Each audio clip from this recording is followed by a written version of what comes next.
এ আল্লাহ বান্দারে আপনি আমার রবকে ডাকবেন, আপনি আমার মালিককে ডাকবেন, আপনি আমার খালিক, আমার রাজ্জাক, আমার গফুর, আমার আল্লাহকে ডাকবেন।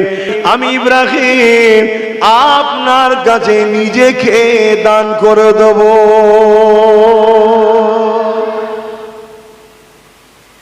এ নওজওয়ানেরা, আল্লাহ পাক আওয়াজ দিয়ে দিলেন, ও হযরত জিবরাইল, এবারে বলো আমার ইব্রাহিমকে দুনিয়াদার মনে হচ্ছে নাকি? হযরত জিবরাইল আলাইহিস সালাম বলতে লেগেছে, আল্লাহ পাক ইব্রাহিম আলাইহিস সালাম সত্যি আপনার বন্ধু হবার উপযুক্ত। এ নওজওয়ান তরুণেরা, আমার নবী পাকের প্রেমিকেরা, আল্লাহকে যদি আপন করে নিতে চান, আল্লাহর যদি পেয়ারা হতে চান, আল্লাহ বা পরীক্ষা নেবে, কখনো গরিবি করে, কখনো ধন দৌলত দিয়ে, কখনো বিমার দিয়ে, কখনো আবার আপনাকে সন্তান দিয়ে পরীক্ষা নেবে। যেরকম পরীক্ষা ইব্রাহিম আলাইহিস সালামকে নিয়েছে, ওই পরীক্ষা আল্লাহ আমাদেরকে নেননি। ওই পরীক্ষা নিলে আমরা তো দিনের মধ্যেই থাকতে পারতাম না। আল্লাহ পাক সত্য আমাদেরকে মাত্র 5 বার দৈনিক পরীক্ষা নিচ্ছে।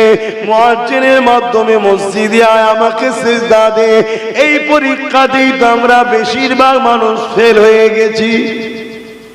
আল্লাহ নবী এমনও বলেছেন, কিয়ামতের দিনে এমনও বাপ পাওয়া যাবে নিজের ছেলেকে জমিনে শুইয়ে দিয়ে তার বুকের উপরে পা দিয়ে দাঁড়িয়ে যাবে। কিয়ামতের দিনে এমনও মেয়ে পাওয়া যাবে নিজের মাকে জমিনে শুইয়ে দিয়ে তার বুকের উপরে পা দিয়ে দাঁড়িয়ে যাবে।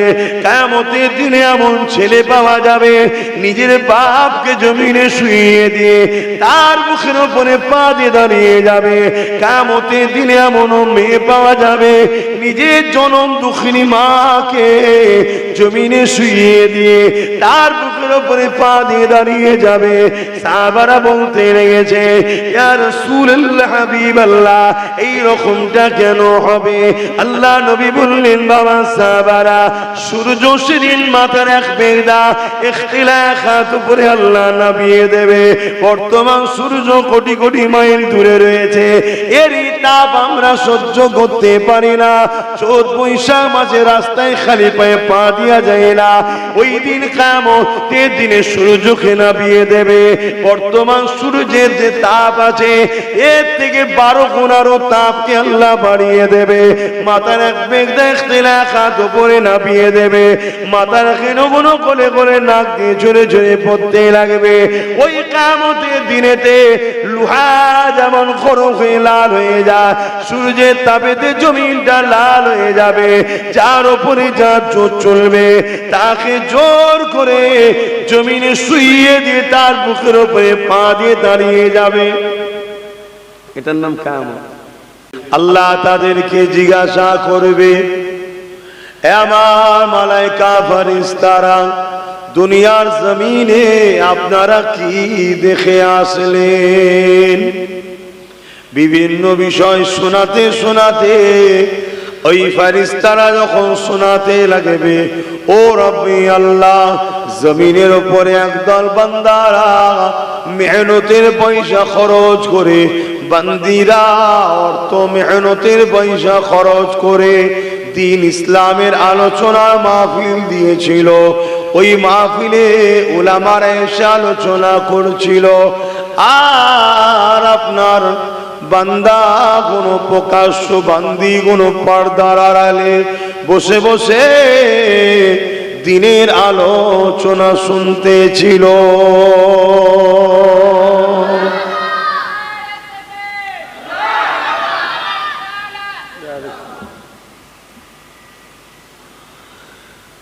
এই কথাটা শোনার সাথে সাথে আল্লাহ বা খুশি হয়ে যাবে, এ আমার ফেরেশতারে, ওরা শুধু আমার আলোচনা, আমার দিনের আলোচনা করেছে না আমার কাছে কিছু চেয়েছে।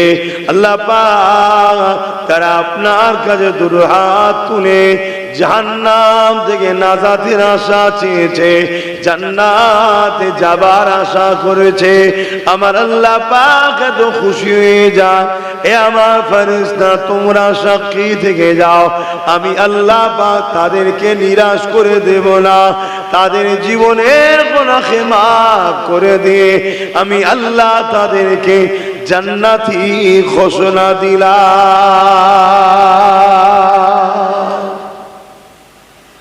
না জানি কবে কোন মাহফিলটা কবুল হবে কে জানে। আমরা যদি কোরআনের মাহফিলে 2-3-4 ঘন্টা একটু সময় দিই, কখনো সখনো হলে তো সমস্যাটা কোথায়? না জানি কখন কবুল হয়ে যাবে, আহারে কপাল খুলে যাবে, জীবনের গুনাহ আল্লাহ মাফ করে দিয়ে জান্নাতে যাবার আল্লাহ ব্যবস্থা করে দেবে। জোরে বলুন সুবহানাল্লাহ। এই মাহফিলের গুরুত্ব কত বানিয়েছি আমরা, কিন্তু এই মাহফিলের গুরুত্ব আল্লাহ অনেক দিয়েছে। কেন? আল্লাহ ও রসুলের কথা হয় তাই। আল্লাহ ও রসুলের কথা বলতে ন্যায়ের কথা, সত্য কথা, ইনসাফের কথা, ইনসানিয়াতের কথা, গরিবের পক্ষে, এতিমের পক্ষে, অসহায়ের পক্ষে, বিধবার পক্ষে, ইনসাফের পক্ষে, মজলুমের বিরুদ্ধে কিবার পক্ষে, জালিমের বিরুদ্ধে, অত্যাচারীর বিরুদ্ধে, দোষী সমাজ বিরোধীদের বিরুদ্ধে, এই গুণই হলো আল্লাহ ও রসুলের কথা। জোরে বলুন সুবহানাল্লাহ। আল্লাহ নবী আরো জানান, কোন জায়গায় যদি দ্বীনের আলোচনা হয়, কেউ যদি আলোচনা শোনার জন্য 1 ঘন্টা যদি সময় দিয়ে বসে যায়, আমি রাসূলুল্লাহ জানিয়ে দিই 40 বছর রাতে জেগে নফল ইবাদত করলে যে নেকি আল্লাহ পাক দেয়, 1 ঘন্টা দিন শিখার জন্য কেউ যদি বসে, আল্লাহ পাক তার আমলনামাতে 40 বছরের নফল ইবাদতের থেকে বেশি নেকি দেয়। আল্লাহর দ্বীন ইসলামকে, ইসলাম শিক্ষাকে এত গুরুত্ব দিয়েছে, ইসলাম শিক্ষাকে এত গুরুত্ব দিয়েছে যে 40 বছর নফল ইবাদত করার থেকেও বেশি নেকি হয় 1 ঘন্টা কেউ যদি দিন শিক্ষার জন্য বসে। শুনছেন তো আপনারা? এইটা আমাদেরকে ছোট মনে হতে পারে, না, এর গুরুত্ব অনেক, এর অনেক মাকাম, অনেক সম্মান। সেই জায়গায় আল্লাহ আমাদেরকে নিয়ে এসে বসিয়েছেন, তাই সকলে শুকরিয়া আদায় করে আরো একবার বলি আলহামদুলিল্লাহ। এই ছেলে, তোমরা আবার মোবাইলে ব্যস্ত হচ্ছ কেন? তোমরা একে অপরে দেখতে পাচ্ছ না? যারা মোবাইলে বসে আছে তোমরা বারণ করছো না কেন? মোবাইল পকেটে রেখে দিয়ে মন দিয়ে শুনবে। এটা ভালো জায়গায় এসেছো, একটা ভালো জায়গায় এসেছো দিনের মাহফিলে, এখানে এসো তোমাদেরকে সেই মোবাইলে ব্যস্ত তো মন যাচ্ছে। নিঃশ্বাসটা ফুরিয়ে গেলেই সব শেষ। হাব নিয়ে যে দিয়ে আসবে, মিনহা খালাকনাকুম ওয়া বিহা নুঈদুকুম ওয়া মিনহা নুখরিজুকুম তাহারাতান উখরা বলে সব মাটি দিয়ে চলে আসবে। ওইখানে কি হবে, কি করলে দুনিয়ায় জিজ্ঞেস হবে না? অতএব এসেছেন যখন একটা ভালো জায়গায় মন দিয়ে বসে, আল্লাহ নবীকে মোহাব্বত করেন, আল্লাহকে পিয়ার করেন, যে আল্লাহ আমাদেরকে কত ভালোবাসে। বান্দা গুনাহ করতে ভালোবাসে, আল্লাহ পাক গুনাহকে মাফ করতে ভালোবাসে। এই জন্যই তো আল্লাহ পাক বিভিন্ন সুযোগ সুবিধা আমাদেরকে দিয়েছে। ওরে আমার বান্দা বান্দি রে, তোরা আমার থেকে দূরে গিয়ে অনেক অন্যায় ভুল ভ্রান্তি করে ফেলেছে। যেখানে দিনের আলোচনা হবে ওই জায়গায় তোরা একটু সময় দিবি, তোরা ওই জায়গায় গিয়ে বসে যাবি। আল্লাহ নবী জানিয়ে দিলে যেখানে দিনের আলোচনা হয় ওখানে যারা গিয়ে বসে যায়, আমার আল্লাহ পাক তাদের ওপরে রাজি খুশি হয়ে যায়। আর আল্লাহ যখন রাজি খুশি থাকবে তখন তো দোয়া চাইলেই দোয়া তো কবুল হবে। এখন তো রাজি খুশি আছে আল্লাহ আমাদের উপরে, আর এখনো যদি আমরা সেই মোবাইল টোবাইল নিয়ে ব্যস্ত হই, এটা মাহফিলের সঙ্গে বিয়াদবি করা হবে না। আপনারা যদি সহযোগিতা করেন তাহলে আমি এক ধার থেকে অজ করে যাব, আর যদি আপনারা চুপচাপ থাকেন, আপনার পাশে কেউ মোবাইল নিয়ে ঘাটছে, আমি দেখতে পেলেই কিন্তু আবার বলবো, তাহলে অজে ডিস্টার্ব হবে আপনাদের, আর আমার এখানে একটুখানি ওখানে একটুখানি এই করে হয়ে যাবে, আর কি করবে। আপনাদের ঘরেও সহযোগিতা করা দরকার। আজ আমরা সহজে ইসলাম পেয়েছি তো আমাদের উপর ইসলামের উপরে গুরুত্বটাও কমে গেছে, সহজে ইসলাম পেয়ে গেছি আমরা। অথচ আমার নবী পাক সাল্লাল্লাহু আলাইহি ওয়াসাল্লাম ইসলামকে কত কষ্ট করে প্রচার প্রসার করেছে। কি হলো আবার পিছনে ছিল তো, তলা থেকে উঠছে, ও জানি হবে তো, একভাবে পানি উঠছে না, রস উঠবে তো।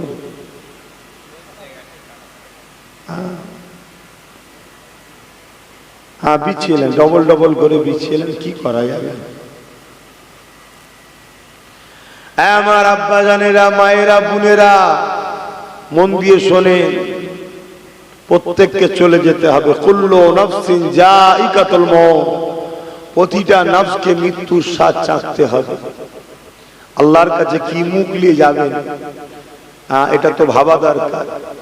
আল্লাহ বা কোরআনের মধ্যে জানিয়ে দিলেন, ওয়াল তানজুরু নাফসুম মা কদ্দামাত লিগাদ, প্রতিটা নফসের উচিত পরকাল নিয়ে বাবা, কেননা পরকালটা কবর থেকে শুরু হবে, ওই প্রতিটা মঞ্জিল বড় কঠিন হবে। ওই জায়গায় কি করে আমরা কামিয়াবি হব, ওই জায়গায় কি করে আমরা পার হব, এইগুলো আমাদের প্রত্যেকে ভাবা দরকার। দুনিয়া জমিনে আল্লাহ আমাদেরকে পাঠিয়েছে একটা মাত্র পরীক্ষা নিবার জন্যে। বান্দারে, সব কিছুর উপরে আমি আল্লাহ আমার হুকুমকে গুরুত্ব দেবে, সব কিছুর উপরে আমি আল্লাহ আমাকে ভালোবাসবে, এটাই আল্লাহ পাক পরীক্ষা নিবার জন্য পাঠিয়েছে। যদি আমরা দুনিয়াদারির মায়া জালে জড়িয়ে গিয়ে আল্লাহকে ভুলে যাই, তাহলে আখিরাতটা ধ্বংস হয়ে যাবে। দুনিয়াদারি করতে হবে, কিন্তু আখিরাতকে ভুলে গিয়ে নয়। আখিরাতকে স্মরণ রেখে যদি দুনিয়াদারি করে, তাহলে দুনিয়া তো কামিয়াবি হব, আখিরাত নাজাত পেয়ে যাব।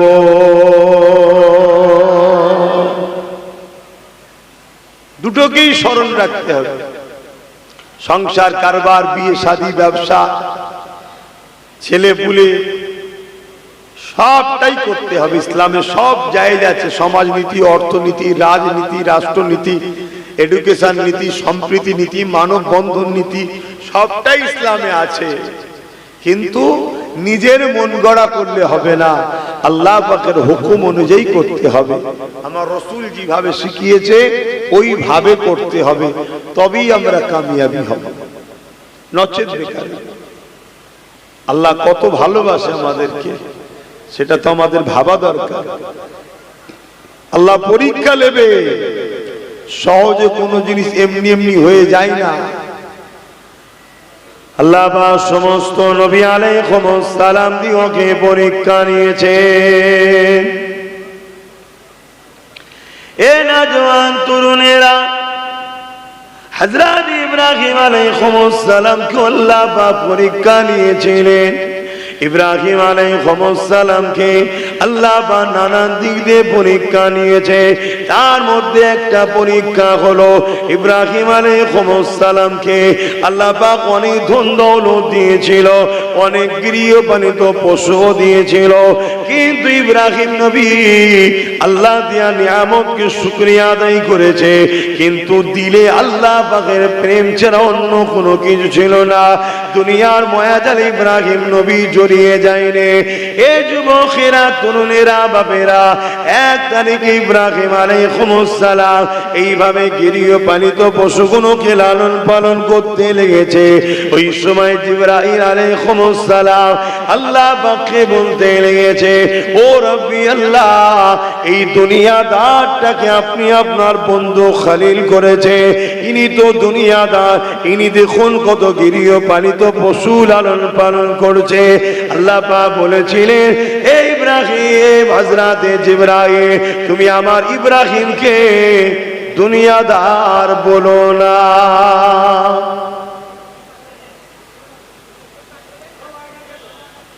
ওহ, এরকম বিশৃঙ্খলা হলে কি করে হয়? লাও, যা করবে তাড়াতাড়ি করো।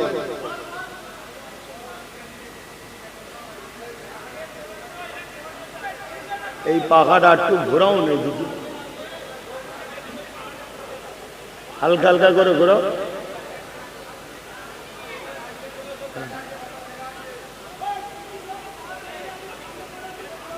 সময় নষ্ট হচ্ছে বাপ ভাইরা, একটু তাড়াতাড়ি করেন।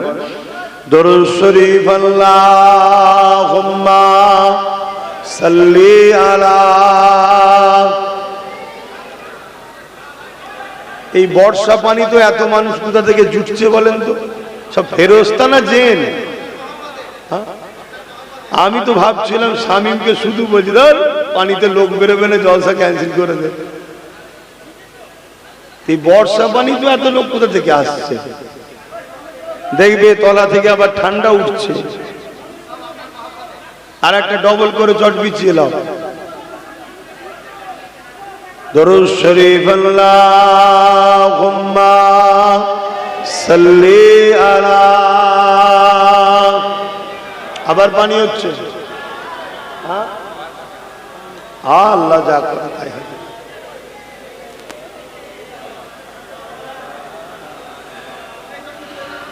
ও, এখানেও তো পড়ছে আমার মাথায়। এখানে কিছু দেন, ওই চেয়ারটা দিতে দেন, সিরিঞ্জটা এনে দেন।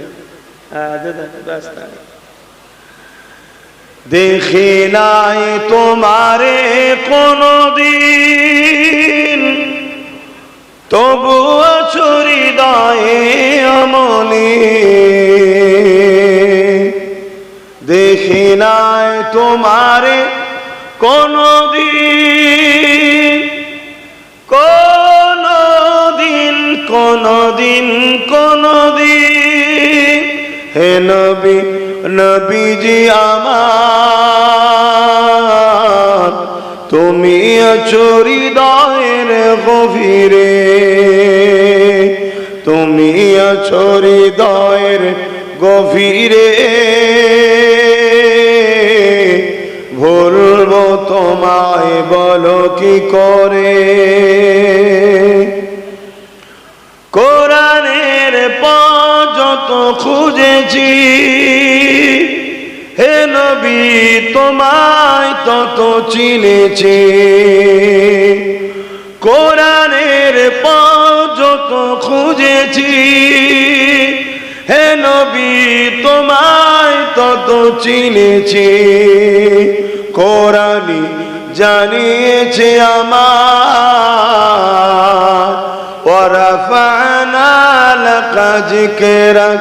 হে নবী, নবীজি আমার, তুমি আছো হৃদয়ের গভীরে, তুমি আছো হৃদয়ের গভীরে। ভুলবো তোমায় বলো কি করে? আল্লাহুম্মা সাল্লি আলা।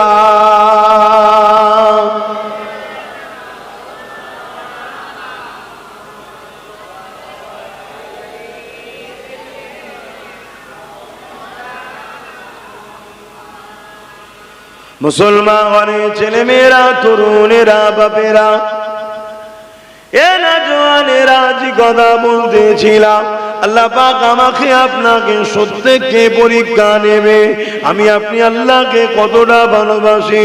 কখনো ধন দৌলত দিয়ে আল্লাহ পরীক্ষা নেবে, কাউকে কাউকে গরিব বানিয়ে পরীক্ষা নেবে, কাউকে আল্লাহ পাক সুস্থ শরীর দিয়ে পরীক্ষা নেবে, কাউকে আল্লাহ পাক বিমার দিয়ে পরীক্ষা নেবে, কখনো আল্লাহ পাক জমি জায়গা সম্পদে ক্ষতি করে পরীক্ষা নেবে, আবার আল্লাহ পাক কখনো জালিম অত্যাচারী শাসকের ভয় দেখে আল্লাহ তোমাকে আমাকে পরীক্ষা নেবে। তারাই কামিয়াবি হবে যারা প্রতিটা অবস্থাতে আল্লাহ পাক যাতে রাজি ওই রাস্তায় মজবুত হয়ে থাকবে।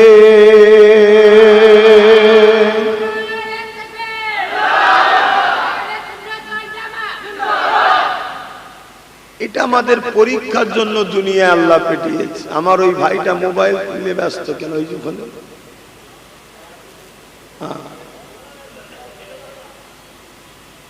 আপনার সামনে সিনে দিয়েছে,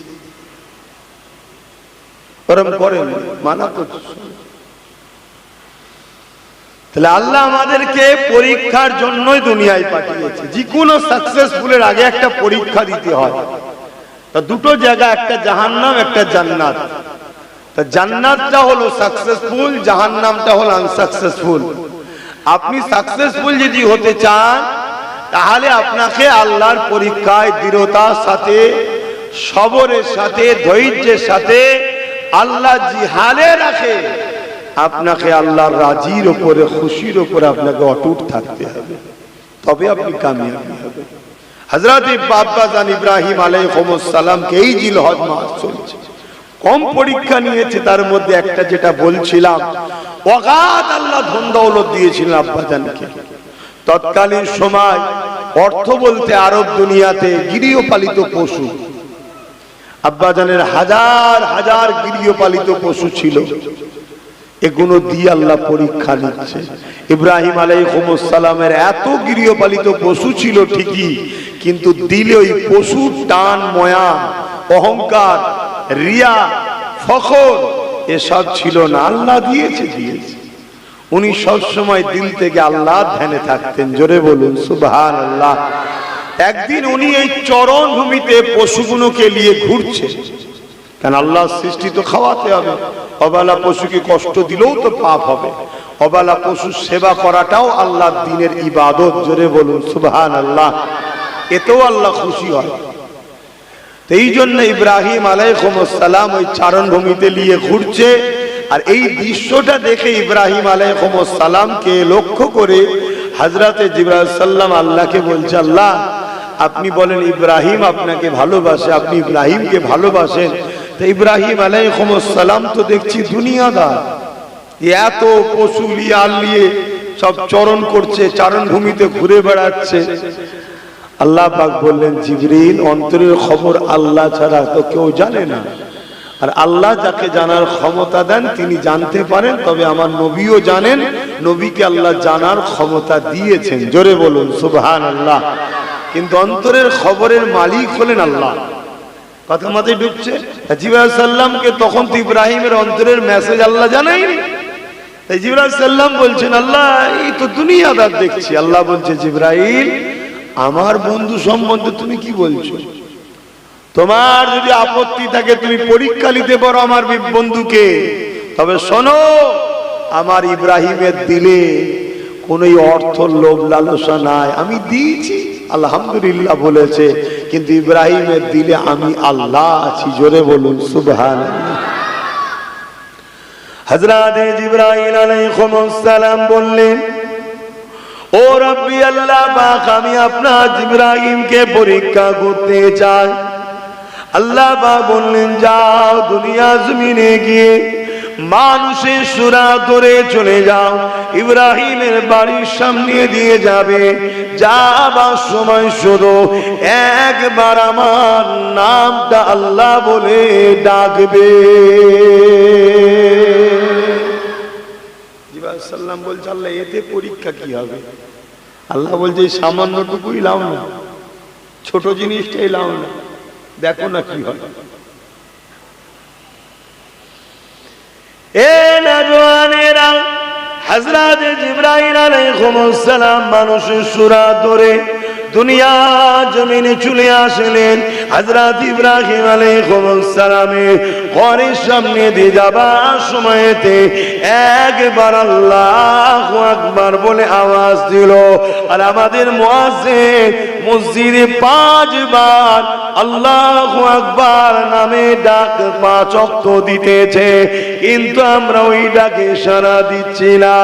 আজ জিবরাইল আলাইহিস সালাম একবার যে ডাক দিয়েছে, ইব্রাহিম আলাইহিস সালাম ঘরের মধ্যে তখন ছিলেন। হুজুর আমার বাড়িয়ে বললে, হযরত জিবরাইল সাল্লামকে লক্ষ্য করে বললে, এ আল্লাহ পাকের বান্দা রে, কে আমার রবকে ডাক দিল? জিবরাইল আলাইহিস সালাম বললেন, আমি ডেকেছি। আর একবার আমার রবের নামটা লা। ইব্রাহিম আলাইহিস সালামের কথা শুনে হযরত জিবরাইল বলেছিলেন, ওটা আমার মর্জি, কখন ডাকবো না ডাকবো আমার ব্যাপার, তবে আমার যখন ইচ্ছা যাবে তখন ডাকবো।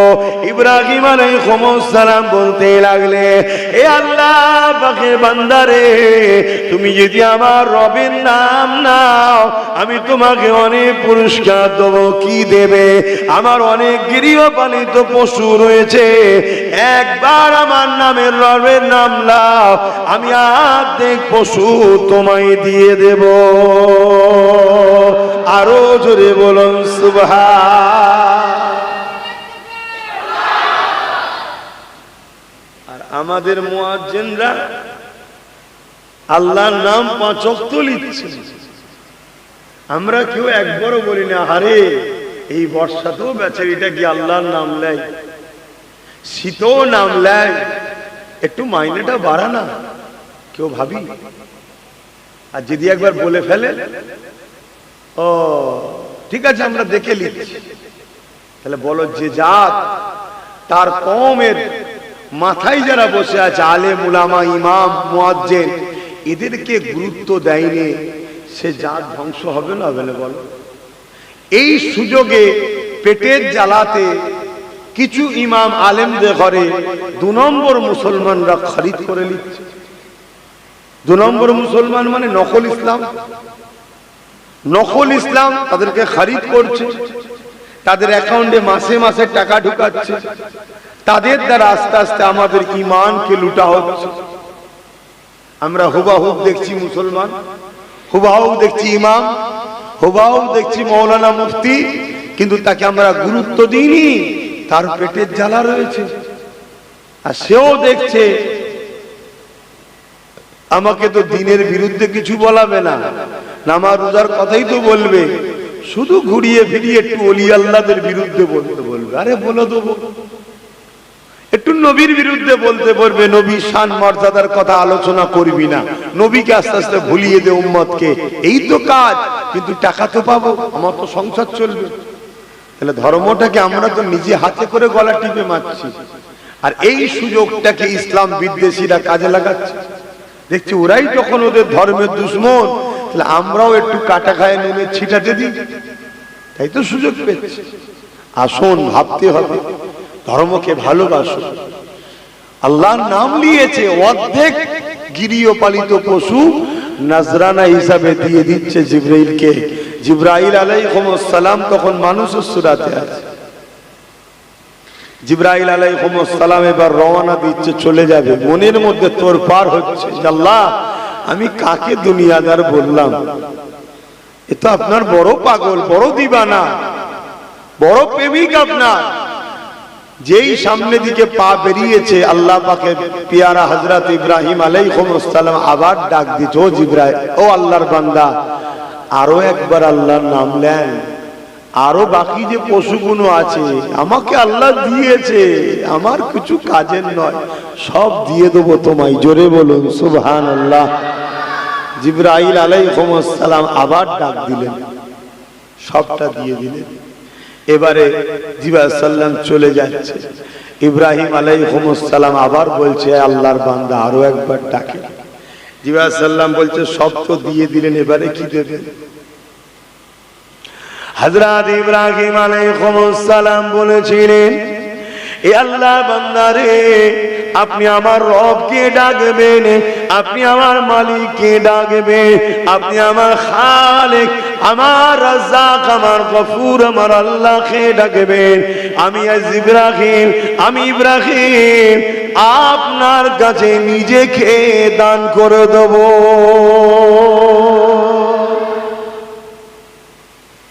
এ নওজওয়ানেরা, আল্লাহ পাক আওয়াজ দিয়ে দিলেন, ও হযরত জিবরাইল, এবারে বলো আমার ইব্রাহিমকে দুনিয়াদার মনে হচ্ছে নাকি?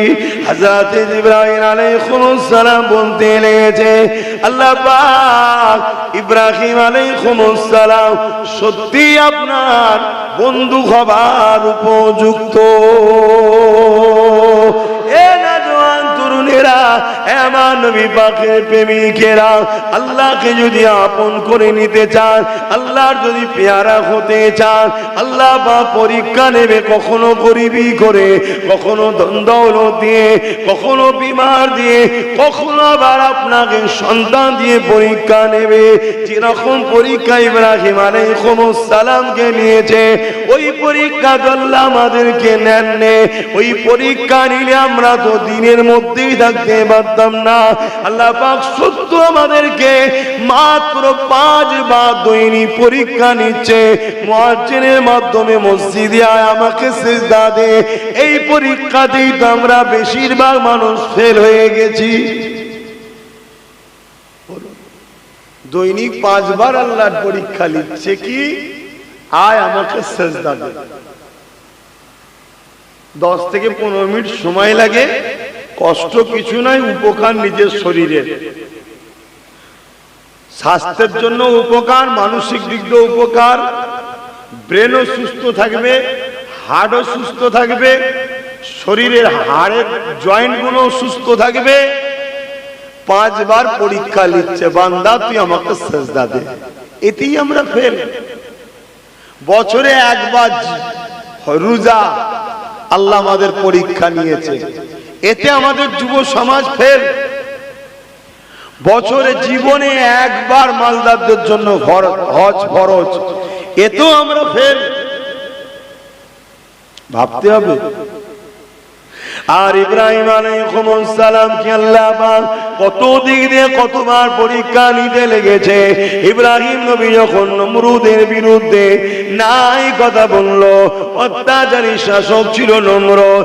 এ যুবকেরা, তরুণেরা, বাপেরা, এখানে আরেকটা কথা বলে দিই, কেননা আমাকে নিয়ে অনেক প্রশ্ন সমাজে আছে। আমাকে নিয়ে সমাজে অনেক প্রশ্ন আছে, হুজুরের ছেলে রাজনীতির কথা বলে কেন? খুব ভালো করে শোনে। জালিম শাসকের বিরুদ্ধে কথা বলা হলো নবীদের সুন্নত। জোরে বলুন সুবহানাল্লাহ। ইব্রাহিম নবী থেকে নিয়ে যত নবী এসেছেন, সমস্ত নবীরা দুটো কাজ করেছে, অন্যায়ের বিরুদ্ধে, ন্যায়ের পক্ষে। অন্যায়কে মিটিয়েছে, ন্যায়কে প্রতিষ্ঠিত করেছে।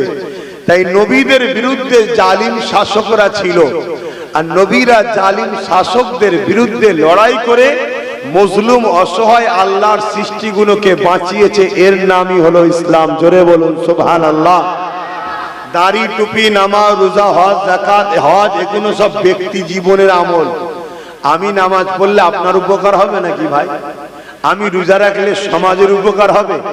আমার দাড়ি রেখেছি তো সমাজের কি লাভ? আমি টুপি পরেছি তো সমাজের কি লাভ? মানুষের কি লাভ হয়েছে? ইসলাম অন্যায়কে মিটাবার নাম, ন্যায়কে প্রতিষ্ঠিত করার নাম, খোদার্থ মানুষের অধিকার দিবার নাম, অন্যায়কে মিটিয়ে ন্যায় প্রতিষ্ঠিত করার নাম, দুর্নীতি মুক্ত সমাজ গড়ার নাম ইসলাম, নেশা মুক্ত সমাজ গড়ার নাম ইসলাম, খুন মুক্ত সমাজ গড়ার নাম ইসলাম, নারীদের অধিকার দিবার নাম হলো ইসলাম, মা বাপের অধিকার দিবার নাম হলো ইসলাম। মনে রাখবেন, একটা হকুল্লাহ আর একটা হকুন নাস।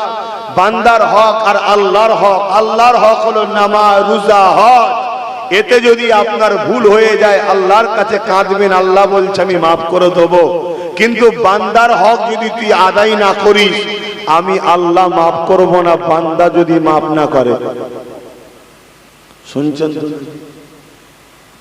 তাহলে জালিম অত্যাচারী শাসকের বিরুদ্ধে হক কথা বলা ইসলামের সব থেকে বড় জিহাদের সওয়াব পাওয়া যায়। জোরে বলুন সুবহানাল্লাহ। তাই বাপ আমি একটুখানি অন্যায়ের বিষয়ে বলি, এতে আপনাদের কারো আপত্তি হয় নাকি? কষ্ট হয়? অনেকে কিন্তু সমালোচনা করে। কারা সমালোচনা করে?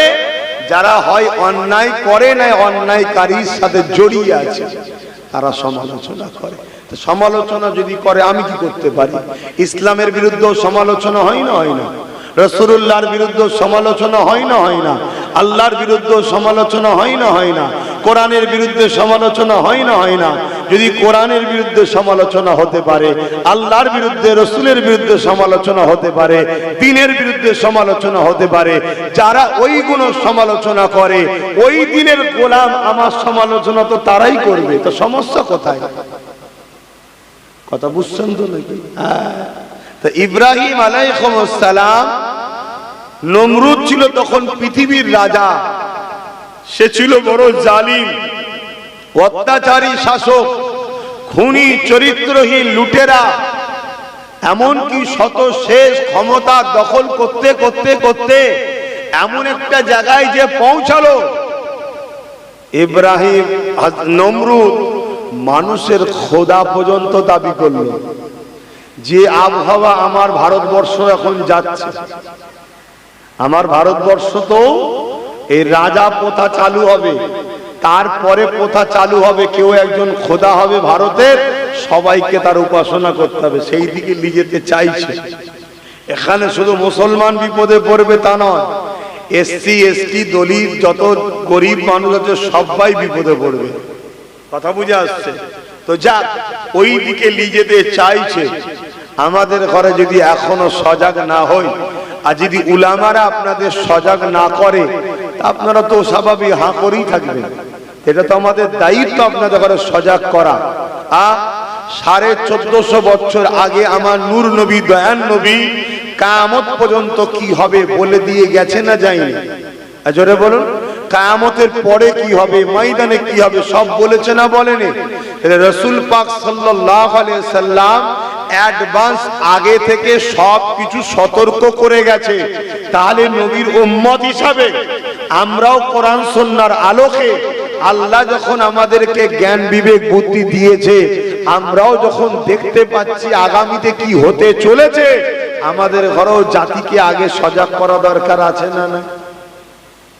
কিন্তু এই জাতি এমন হয়েছে, যতক্ষণ না গলায় ফাঁস লাগছে ততক্ষণ বুঝতে পারছে না যে আমাকে ফাঁসি দিচ্ছে।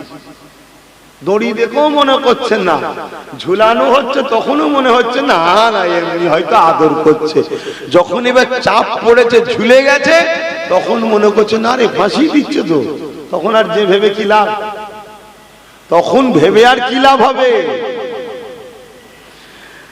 আসেন ইব্রাহিম আলাইহিস সালামের আলোচনার দিকে যান।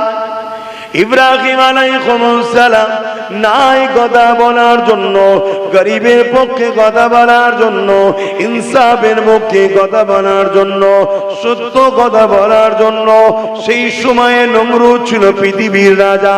সেই জালিম রাজা ইব্রাহিম নবীর বিরুদ্ধে লেগে গেল।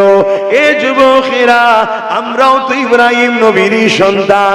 আজ যদি আমরা সত্য কথা বলি, আজ যদি আমরা গরিবের পক্ষে কথা বলি, আজ যদি আমরা এতিম বিধবাদের হকের কথা বলি, আজ যদি আমরা মসজিদ মাদ্রাসার কথা বলি, আজ যদি আমরা ন্যায়ের কথা বলি, আজ যদি আমরা নেশার বিরুদ্ধে কথা বলি, তাহলে আজকেরও যারা নমরুদের উত্তরসূরি রয়েছে তারাও তো আমাদের বিরুদ্ধে লেগে যাবে।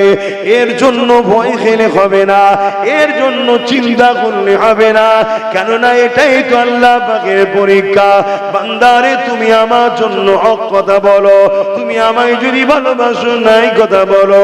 এ আমার বান্দারে, আমি তোমাকে এলেম দিয়েছি, ওই এলেম দ্বারা সমাজকে নাই সত্যের কথা বলো, এই এলেম দ্বারা তুমি অন্যায় বিরোধী করো। এ যুবকেরা, আর একটু শুনে রেখে দেন, হযরতে লূত আলাইহিস সালামকে আল্লাহ পাক বলেছিলেন, নবী লূত রে, তোমার উম্মতের মধ্যে ৮০,০০০ লোককে আমি আল্লাহ মারব, তার মধ্যে থেকে ৪০,০০০ হলো খারাপ, ৪০,০০০ হলো ভালো। আল্লাহ পাকের নবী লূত আলাইহিস সালাম বলেছিলেন, ও রব্বি আল্লাহ, খারাপ মানুষগুলো অন্যায় করেছে, মার খাবার উপযুক্ত মার খাবে, কিন্তু ভালো কোনোকে কেন মারবে? আল্লাহ পাক বলেছিলেন, নবী লূত রে, এই ভালো কোনো খারাপদের বিরোধী না করে তাদের সঙ্গে মেশে কেন? এই জন্য আমি আল্লাহ খারাপের সঙ্গে এদেরকেও মেরে দেব। শুনছেন? তাহলে খারাপ গুলো মার খাবার উপযুক্ত মার খাবে, ভালো গুলোকে কেন মারবে বলছে আল্লাহ? খারাপ গুলোর প্রতিবাদ না করে, বিরোধী না করে তাদের সঙ্গে মেশে কেন? জাহান্নামে ২ শ্রেণীর লোক যাবে। এক শ্রেণীর লোক পাপ করার জন্য জাহান্নামে যাবে, স্বাভাবিক যাওয়াটা। আর এক শ্রেণীর লোক পাপ করার জন্য যাবে না, পাপের বিরোধী না করে চুপ করে তাদের সঙ্গে ছিল বলে তারাও যাবে। আমার শুনছেন?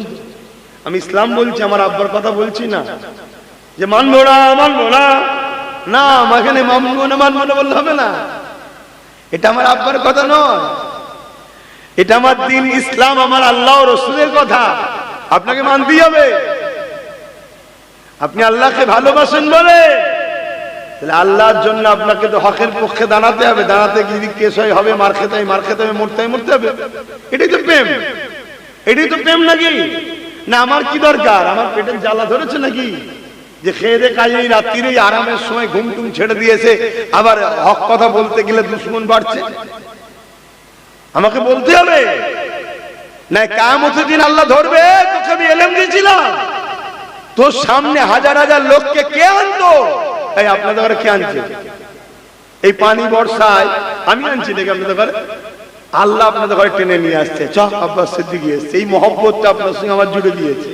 তাহলে আল্লাহ, তা আমি লোক জড়ো করে দিয়েছি আর ইলমও দিয়েছি, তুই হক কথা বললি নি কেন? বল, আল্লাহ তো আমায় ধরবে।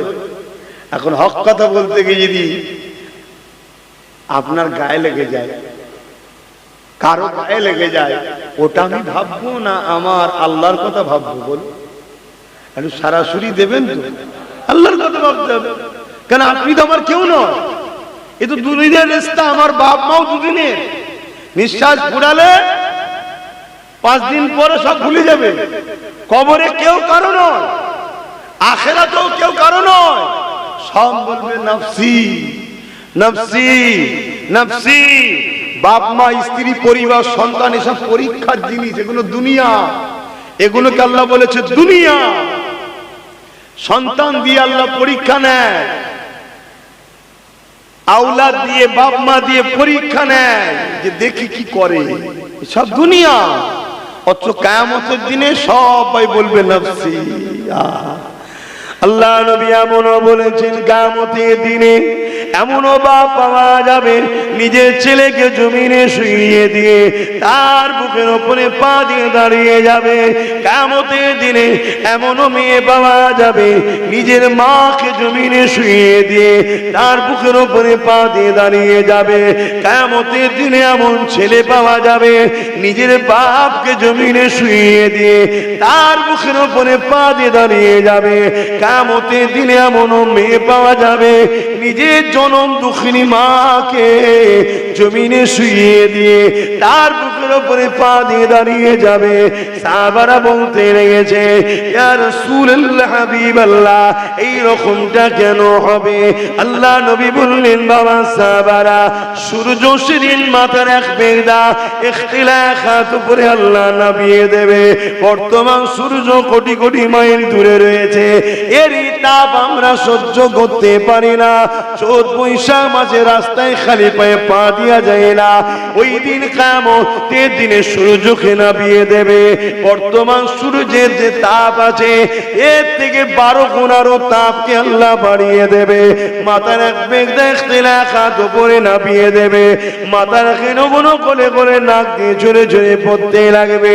ওই কিয়ামতের দিনেতে লোহা যেমন গরম হয়ে লাল হয়ে যায়, সূর্যের তাপেতে জমিনটা লাল হয়ে যাবে। যার উপরে যা জোর চলবে তাকে জোর করে জমিনে শুইয়ে দিয়ে তার বুকের উপরে পা দিয়ে দাঁড়িয়ে যাবে। এটার নাম কিয়ামত, এটার নাম ময়দানে মাহশর। শুনছেন তো? তাহলে কি বাপকে অবহেলা করবেন না? ওটাও তো আল্লাহর পরীক্ষা। আল্লাহর হুকুম তো বাপ মাকে ভালোবাসতে হবে, এটাই তো পরীক্ষা। বাপ মায়ের পায়ের তলায় জান্নাত, আর বাপ হলো জান্নাতের দরজা। কোন ছেলে যদি বাপ মাকে আঘাত দেয় ওই ছেলের জন্য জান্নাত শেষ। শুনছেন? আজ বাপ মা যদি মনে করে ধর এইসব ছেলে পুলে ঝামেলা ছাড়ো না, ওটাও তো পরীক্ষা। তোমাকে আল্লাহ দিয়েছে সন্তান, তোমার হতে পারে, সৃষ্টি কিন্তু তোমার নয় আল্লাহর। আল্লাহ সৃষ্টি থেকে তোমায় যত্ন করে লালন পালন করে আল্লাহর পিয়ারা বানাবার দায়িত্ব তোমার। যদি পিয়ারা বানাতে পারো পুরস্কার তোমায় দেবে। যা, আমার একটা সৃষ্টিকে তুই উপযুক্ত হয় মানুষ করেছিস, গিফট হিসাবে তোকে জান্নাত দিলাম, চলে যা। জোরে বলুন সুবহানাল্লাহ। আর ছেলেকে যদি মানুষ না করতে পারো, ছেলে বলবে আল্লাহ আমি যে খারাপ হয়েছে তো বাপ মারও অবদান আছে, আমি একা জাহান্নামে যাবো কেন, ওদেরকেও দেন। আল্লাহ বলবে সাদ্দাক্তা, ঠিকই বলছে ছেলে, একে বাপ মাকে এর সাথে জাহান্নামে দাও। শুনছেন আব্বা জানেরা? এইসব সিস্টেম মানতে হবে, মানতে হবে। আমার বলে কিছু না, দুটো হাতও আমার নয়, দুটো পাও আমার নয়। জবানে যে কথাটা বলছে আব্বাস সিদ্দিকী ওটাও আমার নয়, ওটা আল্লাহ দিয়েছে। কথা বলার ক্ষমতা তাই করতে পারছি। যে চোখ দিয়ে দেখছে, চোখ দুটো আমার নয়, আল্লাহ দিয়েছে। যে কান দিয়ে শুনছে, দুটো আমার নয়, আল্লাহ দিয়েছে। যে হাত দিয়ে লাড়াচ্ছি, কথা বলছি, ধরছি, এ দুটো হাতও আমার নয়, আল্লাহ দিয়েছে। সবটাই আল্লাহর। অতএব চালাতে হবে আল্লাহর ইশারায়, পারিনি বললে হবে না। শুনছেন তো নাকি? হ্যাঁ। তবে হ্যাঁ, আল্লাহর রাস্তায় শুরুটা হয় কাঁটার ওপর দিয়ে। আল্লাহর রাস্তার চলা শুরুটা কাঁটার ওপর দিয়ে, কিছুটা যাওয়ার পর শান্তি আর শান্তি, শান্তি আর শান্তি। জোরে বলুন সুবহানাল্লাহ। আর দুনিয়ার শয়তানের রাস্তা হলো শুরুটা ফুলের ওপর দিয়ে, কিছুটা যাওয়ার পর এত কষ্ট, এত কষ্ট যে কষ্টের আর শেষ নাই। এবারে আপনি কোনটা নেবেন দেখুন। এটাই তো আপনার পরীক্ষা, যে আমার বান্দা আমাকে না দেখে আমার হাবিবের কথার উপরে বিশ্বাস করে কতটা আমার কথা মতো চলে দেখি। এটাই তো পরীক্ষা। ইব্রাহিম আলাইহিস সালামই হক কথা বলার জন্য, নাই কথা বলার জন্য নমরুদ জালিম অত্যাচারী শাসক ইব্রাহিম নবীকে শাস্তি দিবার জন্য মন্ত্রী সবার মিটিং ডাকলো। সেনা মন্ত্রীরা সব এসে গেল। ইব্রাহিমকে এমন ভয়ানক শাস্তি দিতে হবে কেউ যেন আর না আমার বিরুদ্ধে কথা বলা সাহস পায়।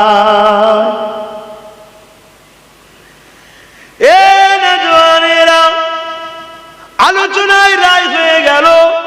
বিশাল আগুন তৈরি করে ওই আগুনে ইব্রাহিম আলাইহিস সালামকে পুড়িয়ে মারা হবে। মাসকে মাস ধরে কাঠ জড়ো করা হলো। আপনাদের এই চন্দ্রহাটি গ্রামের থেকেও বড় এলাকা নিয়ে বিশাল জায়গাতে আগুন ধরানো হলো।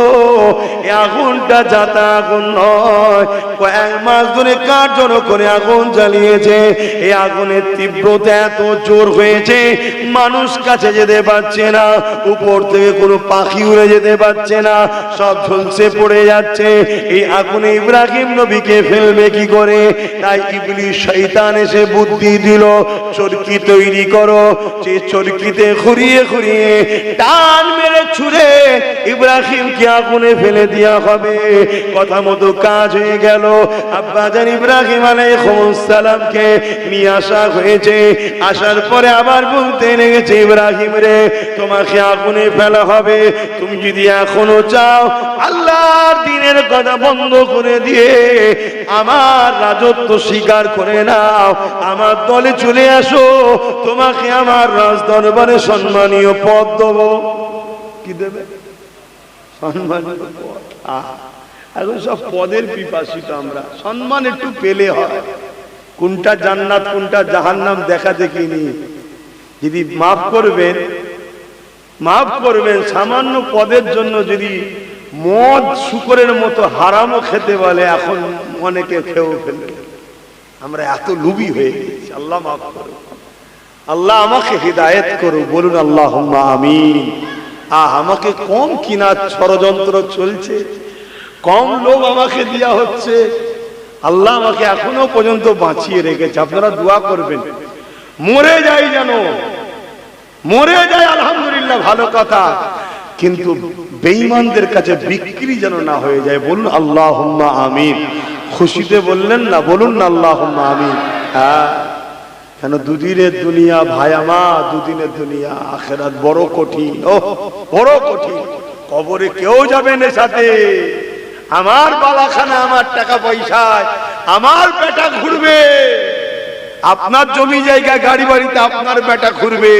আর যদি 2 নম্বরই হয়ে যায়, কবরের ধুলায় আমাদেরকে খেতে হবে। একটু বুঝে বুঝে পা ফেলে। আমাদের আব্বা কি করেছে আর আমরা কি করছি?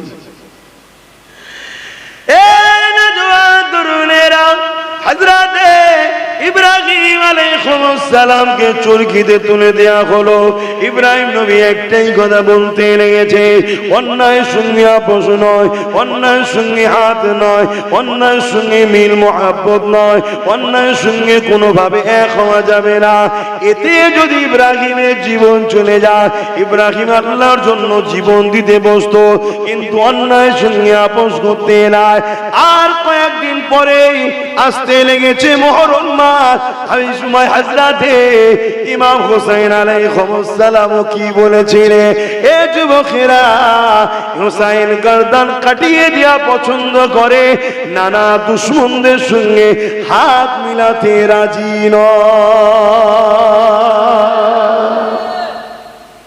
আর আজকে নানার উম্মত গুলো কি করছে? আর শুধু উম্মত, ভালো ভালো ঘরের ছেলেরা সব বিগড়ে যাচ্ছে, সব বিগড়ে যাচ্ছে। আখরি জামানা। এজন্য নবী বললেন, হাতের তালুতে আগুন রাখার থেকেও ঈমান বাঁচানো কষ্ট বেশি, ঈমান বাঁচানো কষ্ট বেশি। এমন এমন লোক বিগড়ে যাচ্ছে, শুনলে আপনারা আকাশ থেকে পড়ে যাওয়ার মতো পড়ে যাবেন। কেউ প্রকাশ্য, কেউ টেবিলের তলা দিয়ে, কেউ প্রকাশ্য, কেউ টেবিলের তলা দিয়ে ফুসফুস ফুসফুস ফুসফুস করছে।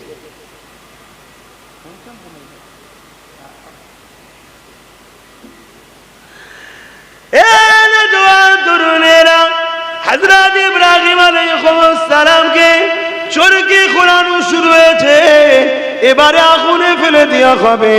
আপনি একটু নিজেকে একবার বিবেচনা করে দেখুন, আপনাকে যদি সামান্য বলা হয় 2 মাসের জন্য জেলে দেওয়া হবে, এতে আপনার দিশেহারা হয়ে যেতে লেগেছে।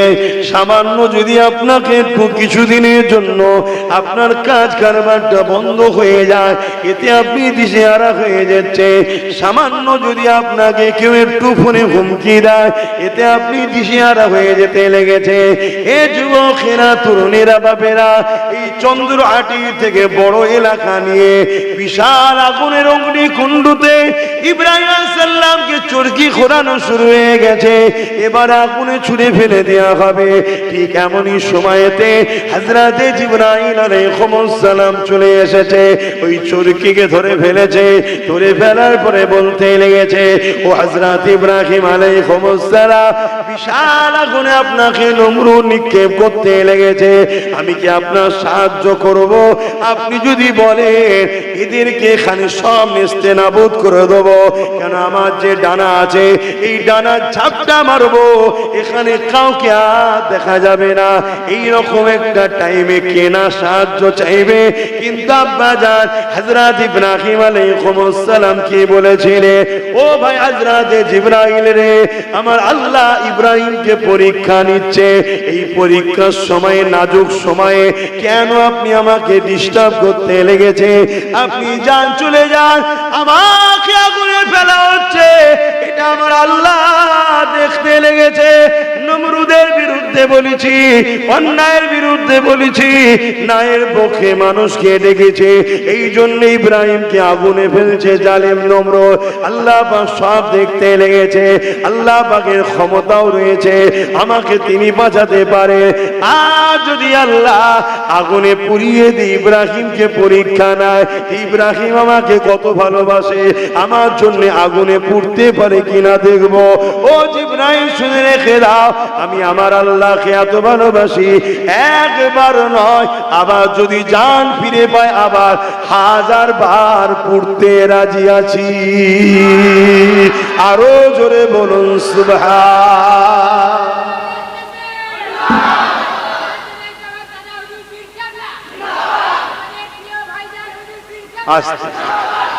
আল্লাহর প্রেমে ইব্রাহিম সাল্লাম বলছেন, একবার নয় 1000 বার আমি পুড়তে রাজি। যদি আল্লাহ চায় ইব্রাহিমকে পুড়িয়ে খুশি হবে, আমি তার জন্য, তারকে খুশি করার জন্য আমি 1000 বার পুড়ব।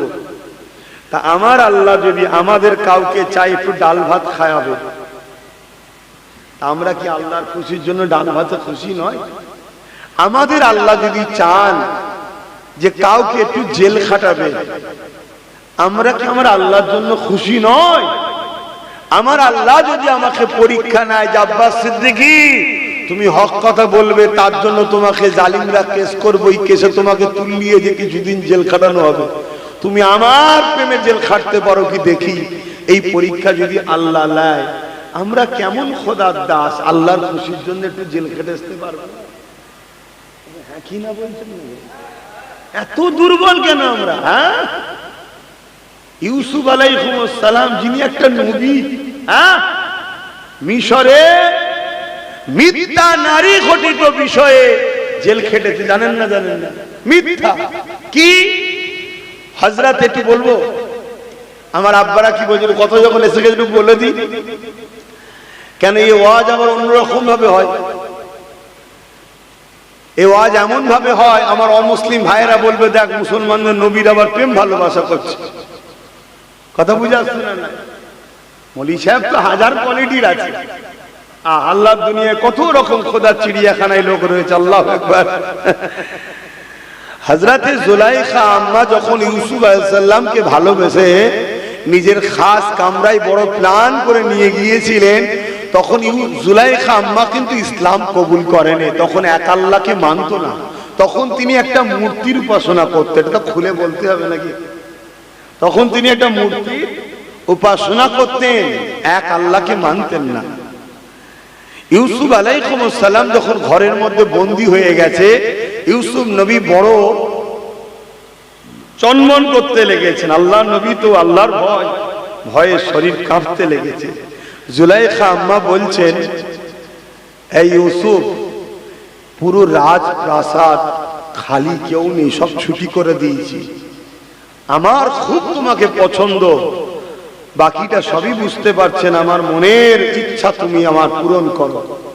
ইউসুফ আলাইহিস সালাম এটা শুনে আরো ঘাবড়ে গিয়ে তখন ইদিক উদিক করছে, কোথা থেকে পালানো যায়। তখন আম্মা জান জুলাইখা বলতে লেগেছেন, এজন্য আম্মা বলছি কেন, পরবর্তী তিনি আমাদের আম্মাই হয়েছিলেন তো, তাই তো নাকি? এজন্য সম্মান দিয়ে ডাকতে হবে। বাপ, মানুষের প্রথম জীবনটা কি ছিল সেটা আসল কথা নয়, মানুষের শেষ জীবনটা আল্লাহ দেখবে। একটা মানুষ সারা জীবন ভালোভাবে কাটিয়েছে, মরণের সময় বেঈমান হয়ে মরেছে, তার লাইফ শেষ। আর একটা মানুষ সারা জীবন খারাপ পথে ছিল, কিন্তু কপাল ভালো, মরণের সময় কলমা পড়তে পড়তে ঈমানের সাথে মরে গেছে। জোরে বলুন সুবহানাল্লাহ। অতএব যা শেষ ভালো তার সব ভালো। তো হযরতে আম্মা জান জুলাইখা যখন ইউসুফ আলাইহিস সালাম এদিক ওদিক করছেন, তখন বলছেন, ইউসুফ, তুমি কাকে দেখে চিন্তা করছো? আমার এই প্রভুটাকে দেখে তোমার লজ্জা লাগছে? লাও বলে দুপাট্টা চাদর বা উন্না দিয়ে জুলাইখা যখন যে প্রভুর উপাসনা করত তাকে চেপে দিল, ঢাকাতে দিল। দেখো আমার প্রভু ঢেকে দিয়েছে, আর দেখতে পাবে না, তোমার কোনো টেনশন নেই।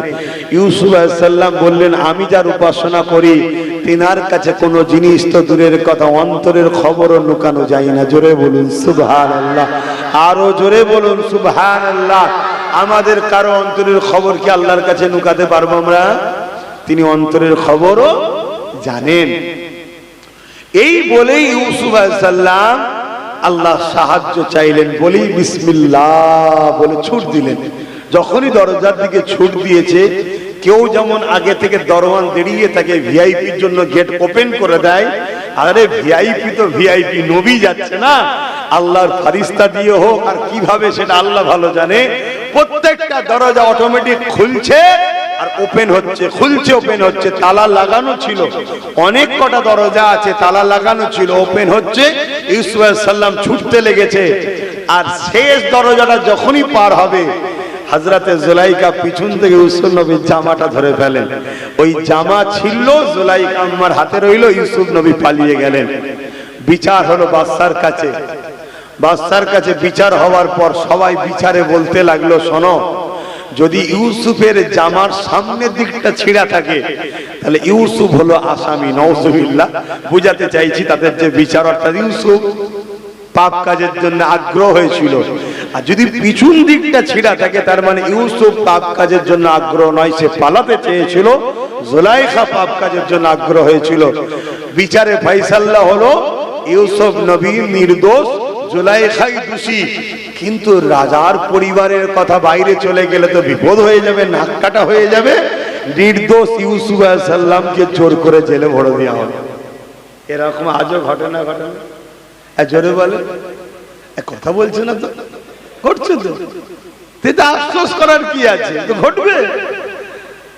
তারপরে সেই জেল থেকে বেরোলো, বেরোবার পরে একদিন মিশরের রাজাও হয়ে গেল। জোরে বলুন সুবহানাল্লাহ।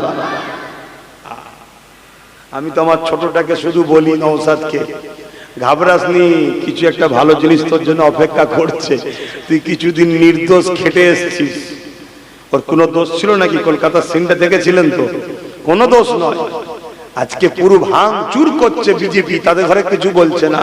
উপরন্ত পাহারা দিয়ে শুভেন্দু অধিকারীকে ঘোরানো হচ্ছে, পাহারা দিয়ে পাহারা। যাও যে বিষ উগলাও, মুসলমানদের ভয় দেখাও, যাতে মুসলমানরা আমার কোলে থাকে, আর তুই ওই দিকে সব ভাগ করে লো অমুসলিম গুলোকে। এইসব তো চলছে। আর নির্দোষ তাকে ভরে দে 42 দিন জেল খাটান নবী বংশের আওলাদকে। আল্লাহ এই জাহান্নামীদের ঘরে ধ্বংস করুক, বলুন আল্লাহুম্মা আমিন। এর একটা ফায়সালা কিছু তো অবশ্যই হবে, বা সময়ের অপেক্ষা, সবকিছু তো আল্লাহর কুদরতি হাতে আছে। আর আল্লাহ থেকে বড় সুন্দর সময় দ্বিতীয় কেউ জানে না, তিনি সময় সব থেকে উত্তম জানেন। তো যা হযরত ইব্রাহিম আলাইহিস সালামকে এইভাবে আল্লাহ পাক পরীক্ষা নিয়েছেন, আগুনে নিক্ষেপ করে দেওয়া হয়েছিল। আল্লাহ পাক আগুনকে বলে দিয়েছিল, এ আগুন রে, আমার বন্ধু ইব্রাহিমকে আমি পরীক্ষা নিতেছি, তুই আগুন আমার ইব্রাহিমকে পোড়াবি না। আমার ইব্রাহিমের জন্য তোর মধ্যে ফুলের বাগান হয়ে যা।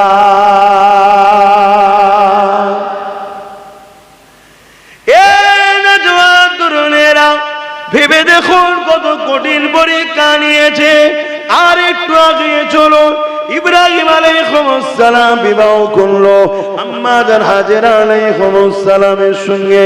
আম্মা হাজেরা এত পবিত্র নারী ছিলেন, আল্লাহ তিনাকে অনেক পরীক্ষা নিয়েছিলেন। এই যুবকেরা, তরুণেরা, বাপেরা, যেদিন থেকে তিনি প্রাপ্ত বয়স্কে পা দিয়েছিলেন, তিনার আব্বা ছাড়া আম্মা হাজেরাকে দ্বিতীয় কোন পুরুষ দেখেনি। বিবাহর পর ইব্রাহিম আলাইহিস সালাম দেখেছে। এই যুবকেরা, তরুণীরা, বাপেরা, এইরকম একটা নির্বক্ত মেয়ের কোলেতে আল্লাহ পাক একটা সন্তান দিয়েছিলেন। যে সন্তানটা হলো অনেক অপেক্ষার পরে, অনেক দুয়ার পরে 90 বছর ইব্রাহিম আলাইহিস সালামের বয়স হয়ে যায়। তারপরে আল্লাহ পাক সন্তান দিয়েছিলেন হযরত ইসমাঈল আলাইহিস সালামকে। ওই ইসমাঈল আলাইহিস সালাম আসা কয়েকদিন যেতে না যেতে আল্লাহ পাক ইব্রাহিম আলাইহিস সালামকে পরীক্ষা করতে লাগলে, এই ইব্রাহিম তুমি আমাকে কত ভালোবাসো তার পরীক্ষা তুমি দাও। তোমার স্ত্রী আর তোমার ওই দুধের সন্তানটাকে, কয়েকদিনের সন্তান ইসমাইলকে ওই মক্কাতে রেখে আসো। ইব্রাহিম আলাইহিস সালাম এই কথাটা শোনার সাথে সাথে কেন প্রশ্ন করে না, সঙ্গে সঙ্গে প্রস্তুত নিলে স্ত্রীকে নিয়ে গিয়ে ওই মক্কার জমিনে স্ত্রী বাচ্চাকে রেখে দিবার জন্য রওনা দিয়ে দিয়েছিলেন। তখন মক্কায় না ঘর ছিল, তখন মক্কা শরীফে কাবাও ছিল না, কোনো পানি ছিল না, জমজম কূপও ছিল না, পাহাড় আর বালি, কোনো লোকালয় ছিল না, কোনো ঘর বাড়ি বসতি ছিল না, জীবজন্তু পশু পাখি কিছু ছিল না, মরুভূমির গরম আর পাথরের পাহাড়। ভাবুন, আমরা আমাদের বাচ্চাদের ঘরে নানির বাড়ি তার রেখে আসতে চাই না, আর আল্লাহর প্রেমে ইব্রাহিম সাল্লাম একবারও জিজ্ঞেস করেন আল্লাহ ওখানে থাকবে, ওখানে খাবে কি, ওখানে তো লোক নেই, ওখানে তো বসতি নেই, ওখানে পাহাড়, গরম জায়গা, ঘর বাড়ি নেই, আমার ছোট বাচ্চা 2-3 দিনের বাচ্চা, এই শিশু বাচ্চালে কি করে স্ত্রী থাকবে? জিজ্ঞেস করেছে?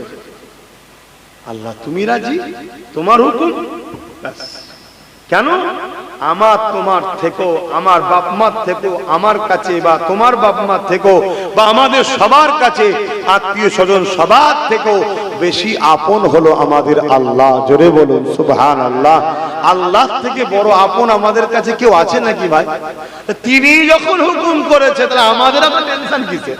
এটা ছিল ইব্রাহিম নবীর আকীদা। কিন্তু আমরা টেনশন করি, আমরা পকেটের পয়সার উপরে ভরসা করি, আল্লাহর উপরে ভরসা করি না। এই হয়ে গেছে আমাদের দশা। আল্লাহ আমাকে হেদায়েত করেন, বলুন আমিন। আমাদেরকে হেদায়েত করেন, বলুন আমিন। এই নওজোয়ান তরুণেরা, হযরত ইব্রাহিম আলাইহিস সালাম স্ত্রী বাচ্চাকে নিয়ে উটের পিঠে চেপে রওনা দিয়ে দিলেন। ওই যেখানে এখন কাবা শরীফ আছে ওই জায়গায় নিয়ে গিয়ে স্ত্রী হাজেরাকে আর হযরত ইসমাঈল আলাইহিস সালামকে ওই জায়গাতে নামিয়ে দিলে। নামিয়ে দিয়ে ইব্রাহিম আলাইহিস সালাম রওনা দিতে লাগলে। আম্মা জান হাজেরা বলতে লাগলে, হে আমার প্রাণের স্বামী, আপনি আমাদেরকে এখানে রেখে কোথায় যাচ্ছেন? ইব্রাহিম আলাইহিস সালাম বলেছিলেন, আজ থেকে এখানে আপনারা দুজন থাকবে। এই কথাটা শুনে আম্মা জান হাজেরাও বলেন, কি কথা আপনি বলছেন? এখানে খাবো কি, থাকবো কি, লুকানাই নেই, ঘর বাড়ি নেই, সব কিছু বলেন। একটাই কথা জিজ্ঞাসা করেছে, আমার প্রাণের স্বামী, আপনি যে আমাকে আর বাচ্চাকে এখানে রেখে যাচ্ছেন, এটা আপনার ইচ্ছা না আল্লাহ পাকের হুকুম? ওই সময় ইব্রাহিম আলাইহিস সালাম বলেছিলেন, হে আমার প্রাণের স্ত্রী, নবীরা আল্লাহর হুকুম ছাড়া কাজ করে না। এই কথাটা শোনার সাথে সাথে আম্মা হাজেরার মনে খুশি হয়ে গেল। আর দেরি করলেন না, তিনি জবান দিয়ে বলে দিলেন, হে আমার স্বামী, প্রাণের স্বামী, আপনি যেতে পারেন, যেতে পারেন, আর আপনাকে আমি রুখবো না, কেননা আপনার থেকেও অনেক বড় আমার সাহায্যকারী হলো আমার আল্লাহ পাক।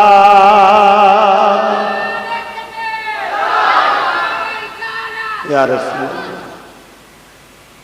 নারায়ে রিসালাত বললে ইয়া রাসূল আল্লাহ বলতে হয়, অর্থাৎ রিসালাতের নারা বুলন্দি হোক, সেটাকে রিসালাতের সরদারকে ইয়া রাসূলুল্লাহ, আমার নবী। কথা বুঝে আসছে তো? যাই হোক, আল্লাহ আমাদের সকলকে সঠিক পথ বুঝার তৌফিক দান, বলুন আল্লাহুম্মা আমিন। তো আমি কি কথা বলছিলাম, ইব্রাহিম আলাইহিস সালামের স্ত্রী আমাদের আম্মা জানটাও দেখেন কেমন, যে বাচ্চালে কি হবে না হবে কিছু ভাবলেন না। আরে স্বামী আমার গার্জেন, তার থেকেও তো বড় গার্জেন আল্লাহ। আল্লাহ যখন আমাকে রেখে যেতে বলেছেন, আমার জন্য আমার আল্লাহই যথেষ্ট। এটা তো আমাদের প্রত্যেকেরও ভাবা দরকার যে আমাদের জন্য আল্লাহ যথেষ্ট। ইব্রাহিম আলাইহিস সালাম চলে আসলেন। একদিন যায়, দুদিন যায়, 3 দিন যায়, ইন্তজারে রয়েছে কখন আল্লাহ পাকের পক্ষ থেকে হুকুম আসবে আমি আমার সন্তান বাচ্চার কাছে যাব। এমনি এমনি চলে যায়নি। হায় হায়, তরুণেরা 1 মাস যায়, 2 মাস যায়, 1 বছর কেটে গেছে। ইন্তজার করতে করতে আল্লাহ পাকের কাছ থেকে কোনো হুকুম আসে না।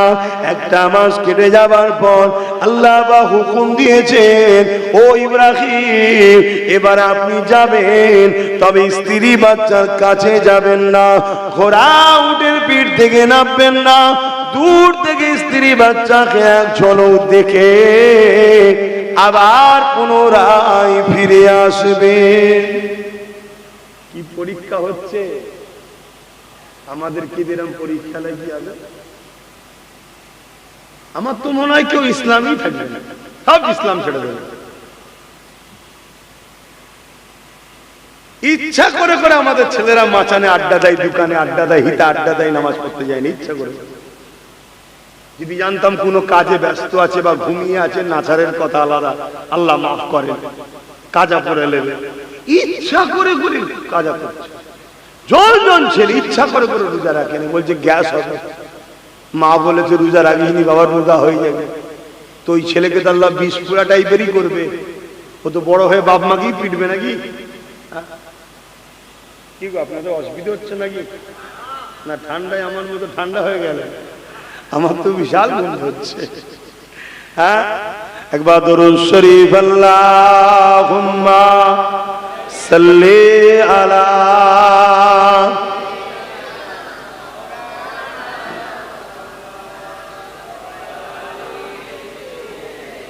ও কি গো, দোয়া করবি নাকি? 10:30 বাজতে যাচ্ছে তো।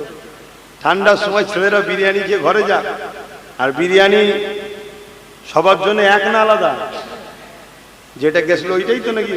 খুব ভালো বিরিয়ানি হয়েছে, আল্লাহ খুব ভালো বিরিয়ানি করেছে, চিন্তার কোনো কারণ নেই। তা বিরিয়ানি তো ঠান্ডা হয়ে যাচ্ছে পানিতে, গরম আছে? যাক তাহলে গরম থাক।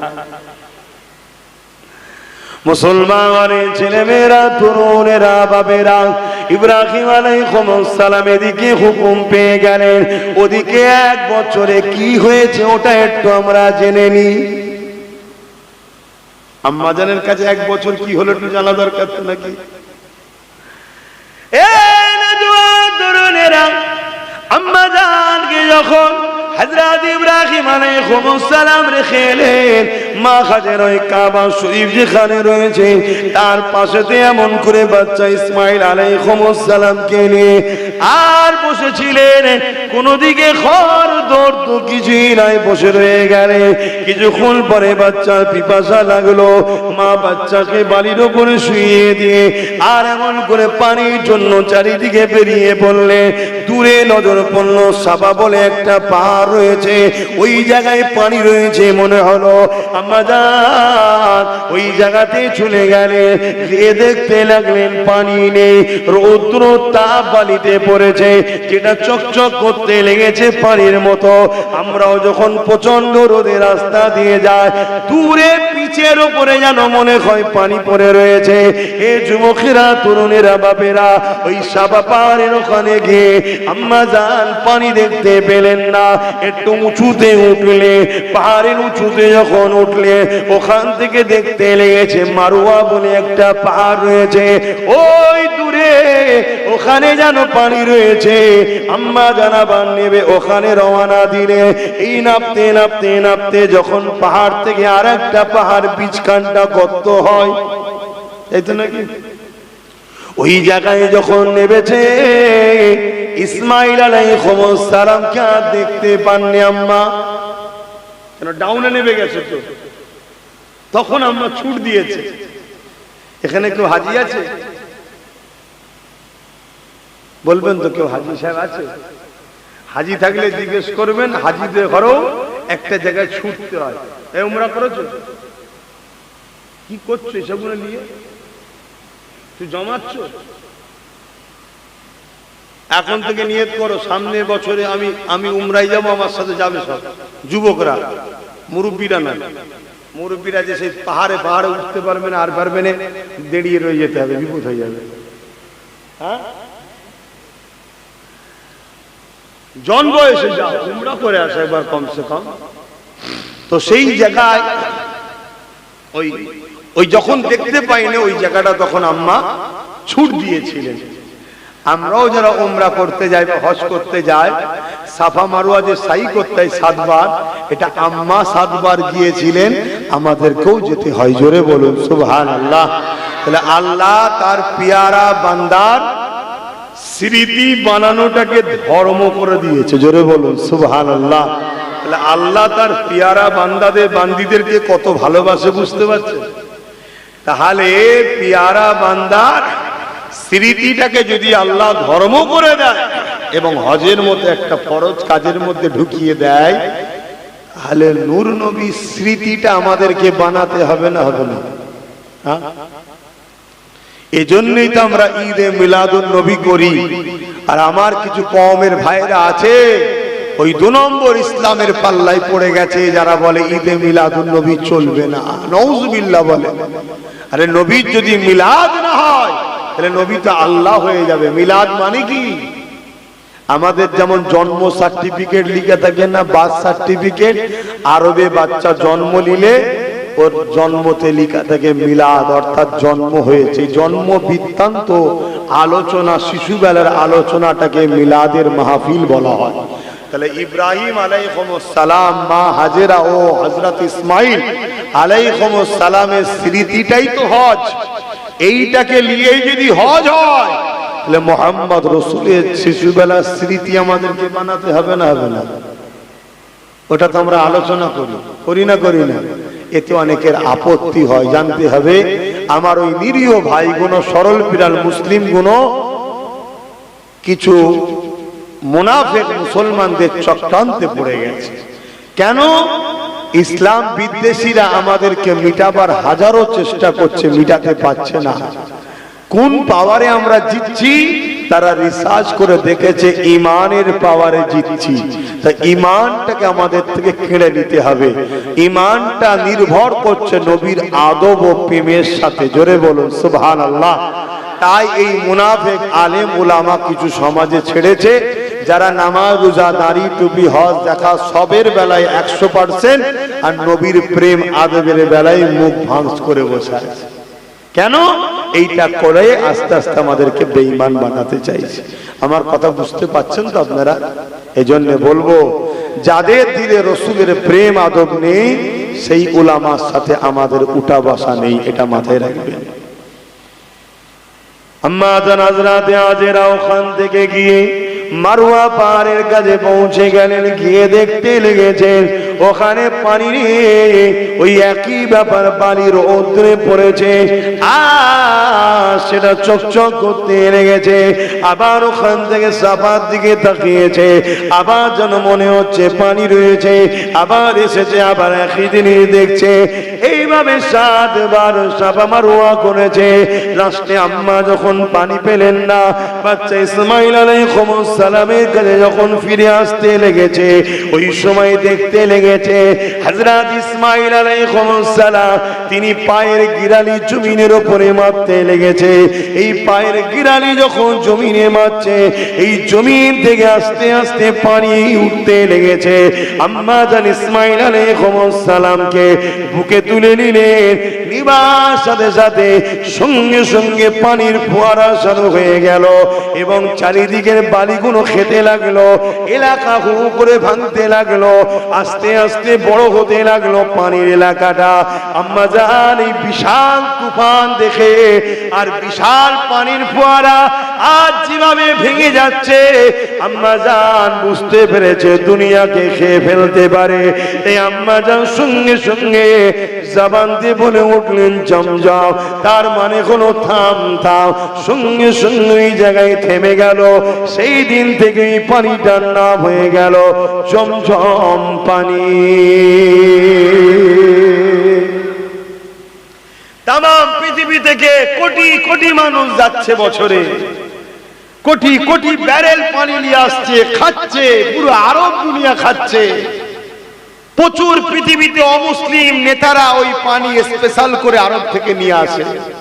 কেন? বিজ্ঞানী রিসার্চ করেছে ক্যান্সারকে প্রতিরোধ করার ক্ষমতা জমজম পানিতে রয়েছে। জোরে বলুন সুবহানাল্লাহ। সেই পানি আজ ভোগ করে যাচ্ছে, পান করে যাচ্ছে।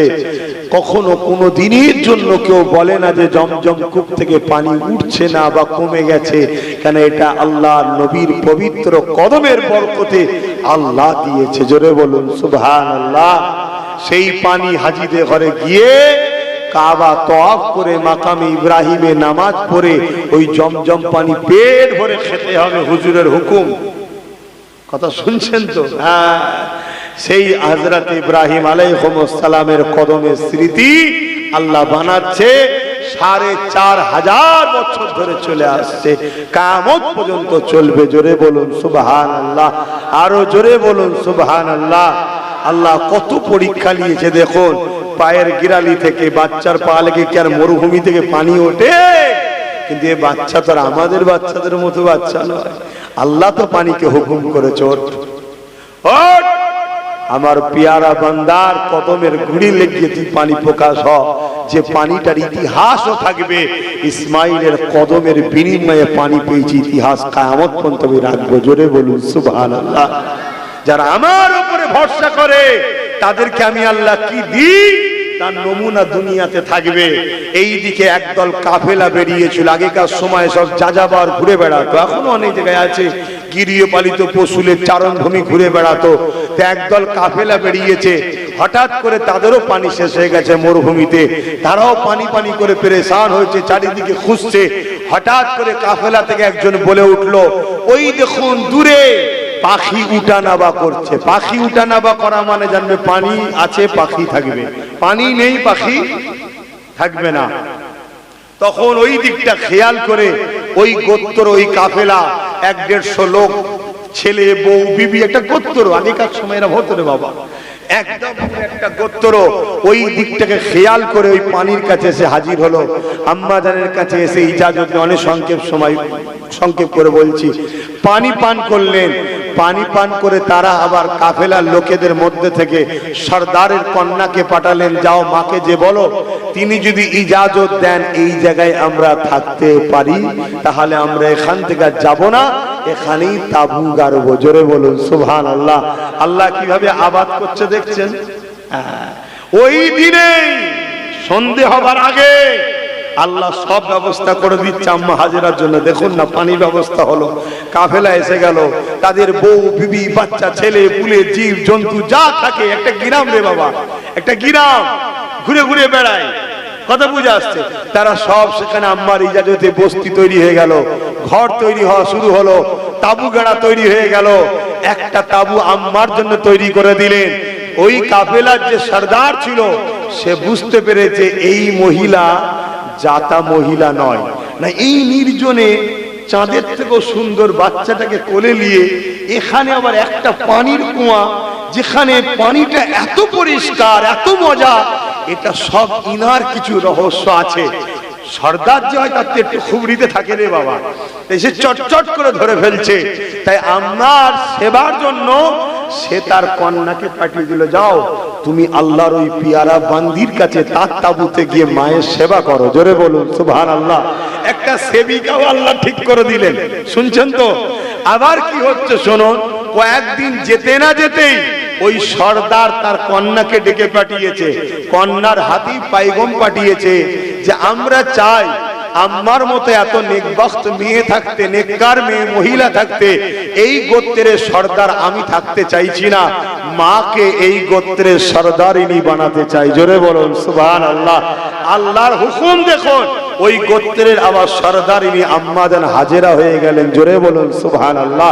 সেই থেকে আবার শুরু হলো মক্কায়। আজ যত ঘর বাড়ি এলাকায় দেখছেন, সেই দিনের আবাদ আজকে এত বিশাল তৈরি হয়েছে। জোরে বলুন সুবহানাল্লাহ। আল্লাহ কি করলেন দেখলেন? এইদিকে 1 বছর পর ইব্রাহিম সাল্লাম এসে তো বিশাল বিরাম টিরাম কাজ হচ্ছে। কে গাছের কাঠ কাটছে, কে ব্যবসার জন্য যাচ্ছে, কে গরু কি বলে গৃহপালিত পশু, যেমন একটা গ্রামে হয় রে বাবা, এই সব হচ্ছে। আর হচ্ছে ইব্রাহিম সাল্লাম তো অবাক হয়ে দেখছি, কোথায় এলাম আমি, কোথায় এলাম? আর এমন করে দেখতে দেখতে দেখছে, হ্যাঁ আমার বাচ্চা আমার হাজেরা এক তাঁবুর মধ্যে রয়েছে, এক খাতুন তার সেবা করছে, তার বাচ্চার পাশে পাশে ঘুরছে। দূর থেকে এক ঝলক দেখে ইব্রাহিম আলাইহিস সালাম আল্লাহ শুকরিয়া আদায় করে আবার ফিরে চলে গেলেন। জোরে বলুন সুবহানাল্লাহ। অনেক বড় ঘটনা, অনেক বড় ওয়াকিয়া, সবই আমরা জানি কম বেশি। আসুন আল্লাহ আমাদেরকে নবীর মহব্বত, আল্লাহর উপরে ভরসা করার তৌফিক দান করেন। সকলে একটু দাঁড়িয়ে যাই, সালাম দেবো ইয়া নবী সালাম।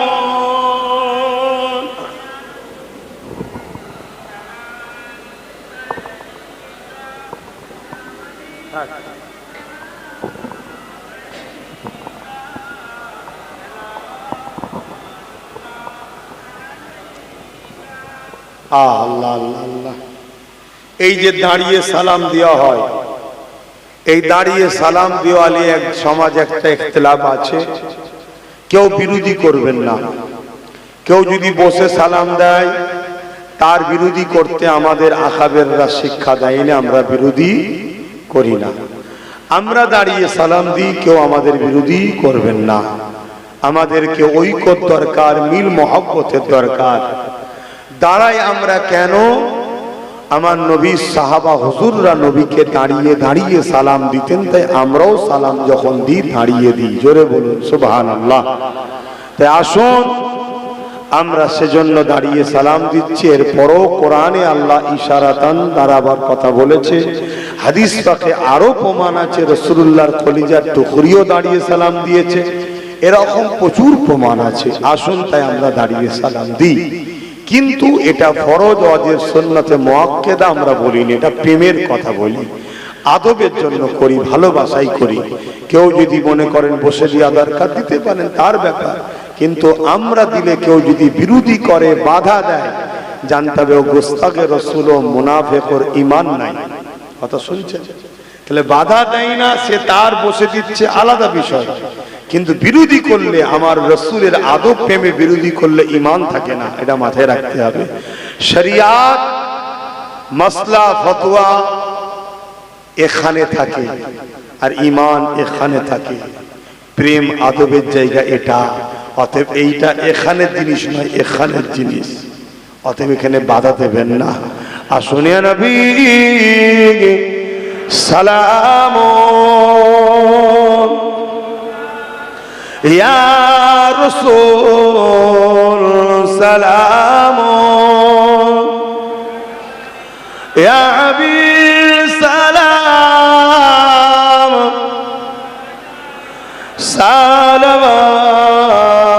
সালাওয়াতুল্লাহ। কঠিন আসরের দিনে কি আছে মোদের কপালে, গুনাহগার উম্মাহ আতো আপনার লইবেন সঙ্গে এ মাশরে। নবী সালাম, ইয়া রাসূল সালাম,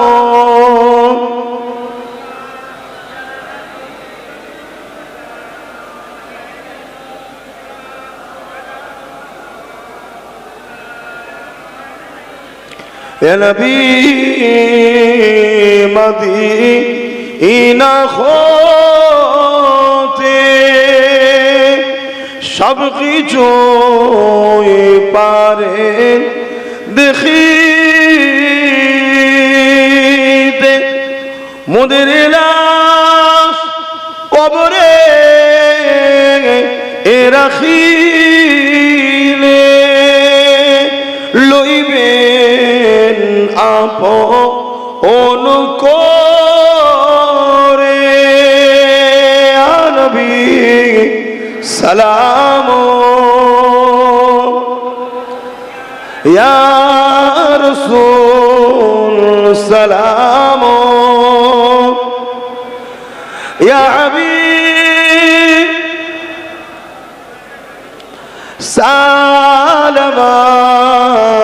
সালামাতুল্লাহ